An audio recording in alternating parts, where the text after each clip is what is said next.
Você tá com raiva? Quer saber como falar eu odeio em inglês? E eu não suporto mais. Você sabe? Vem comigo aprender nesse trechinho de Matrix. Can you hear me, Morpheus? I'm going to be honest with you.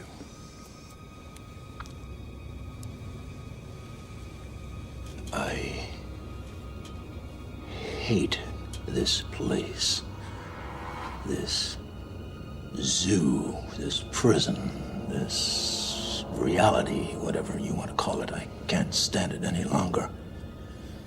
It's the smell, if there is such a thing. I feel saturated by it. I can taste your stink. And every time I do, I fear that I've somehow been infected by it. It's repulsive, isn't it? I must get out of here. I must get free. And in this mind is the key, my key. Once Zion is destroyed, there is no need for me to be here. Do you understand? I need the codes. I have to get inside Zion. And you have to tell me how. You're going to tell me, or you're going to die. Já falei que você precisa assistir esse filme, né? Ou seja, I already told you that you have to watch this movie, right? Se você quiser saber um pouquinho mais sobre a história e o contexto do filme, eu já contei uma parte disso num outro vídeo. Assiste lá o vídeo sobre impostos e igreja que você vai entender. Logo no começo, o Agent Smith fala: Can you hear me? Ou seja, você consegue me ouvir? Ou então, você pode me ouvir?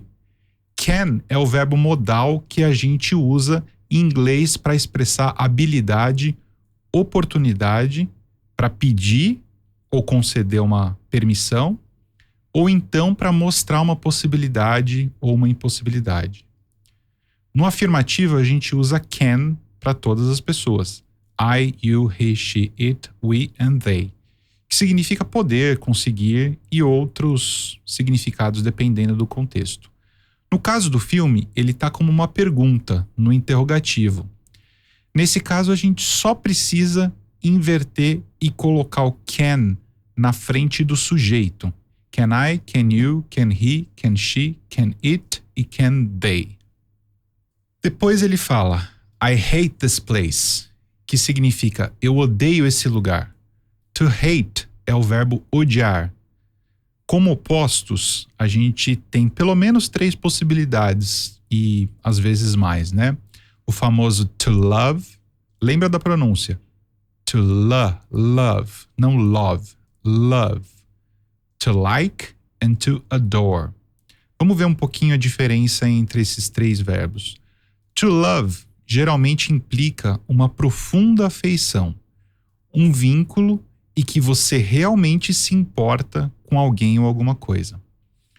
To like expressa mais um sentimento geral, assim, positivo, com alguém ou alguma coisa. E o último, to adore, é mais para quando a gente quer dizer que além de gostar, a gente tem um sentimento de admiração e reverência. No caso da cena, ele odeia o lugar que eles estão, que pelo contexto do filme a gente sabe que é a Matrix. Se ele gostasse muito, ele poderia dizer I love this place. Mais pra frente, a gente ouve I can't stand it any longer, que significa eu não aguento mais. Can't, com esse apóstrofe T e o stand, né? Can't stand, é uma estrutura muito comum para a gente dizer que não aguenta, ou não suporta mais, ou não pode suportar mais alguém ou alguma coisa. Lembram do can que a gente viu lá no comecinho da aula? Aqui ele está na forma negativa contraída. Então a forma sem contração dele é cannot, e a forma contraída é com esse apóstrofe T no final. No contexto de uma fala, de uma conversa mais rápida, a gente nem fala esse T final, tá? A gente só dá uma prolongada no som da vogal. Mas a gente usa também essas duas formas para todas as pessoas. A gente poderia dizer I can't stand waiting in long lines. Ou seja, eu não aguento ou suporto esperar em filas longas. Any longer é bem comum também da gente ouvir. Ele serve para dizer de forma enfática não mais. Por exemplo, I couldn't ignore this any longer, que significa eu não poderia ignorar isso mais. Seguindo, it's the smell, if there's such a thing. I feel saturated by it. I can taste your stink. Que significa é o cheiro.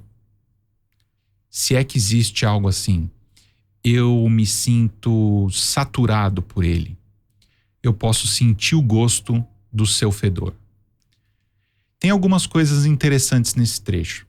Smell é cheiro, como substantivo, mas também to smell pode ser o verbo cheirar.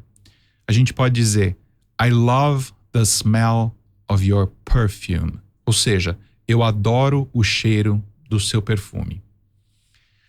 Logo depois, if there's such a thing. O such a gente usa antes de um substantivo ou adjetivo para intensificar esse substantivo e adjetivo. Por exemplo, yesterday was such a lovely day. Traduzindo, ontem foi um dia muito bom. Na frase seguinte, a gente tem I can taste your stink. Aí ele mistura um pouco os sentidos, porque o taste é provar ou sentir o gosto, no sentido de comer mesmo, né? E o stink é o fedor, um cheiro forte. A gente tem o verbo também, to stink, que é feder. Um exemplo com taste. They tasted the wine before deciding to buy the bottle, que significa eles provaram o vinho antes de decidirem comprar a garrafa. E agora um exemplo com stink. There's a strong stink coming from the garbage bin. Ou seja, tem um cheiro forte ou fedor vindo da lata de lixo. E para terminar, a gente tem uma frase legal também. I must get out of here. Traduzindo, eu preciso sair daqui. Lembram do começo da aula, do can, que a gente explicou que é um verbo modal? Então, o must é um dos outros verbos modais. A gente tem mais também. Em aulas futuras a gente pode ver o resto deles. O can era mais ou menos poder, vocês lembram, né? O must, ele é mais tenho que ou devo. Mas aí você me pergunta, tenho que não seria have to? Sim, também. E o have to também é considerado modal, tá bom? Mas o must, ele é mais usado para quando a gente tem essa obrigação, entre aspas, né? Que vem de quem está falando. E o have to, ele é mais usado quando essa obrigação, também entre aspas, porque não precisa ser necessariamente uma obrigação, vem de outra pessoa ou de outra coisa. É mais uma ideia impessoal. Por exemplo, I must study English. It's important to my career. Ou seja, eu devo, eu tenho que ou eu preciso estudar inglês. É importante para a minha carreira. Isso vem de mim, essa obrigação. Eu preciso estudar inglês porque isso é importante para a minha carreira. Agora, um exemplo com o have to. Lembram lá do começo da aula também? Eu já tinha usado ele. Vocês perceberam? I already told you that you have to watch this movie, right? Que significa, já falei que você precisa assistir esse filme, certo? That's it, guys. See you in the next one.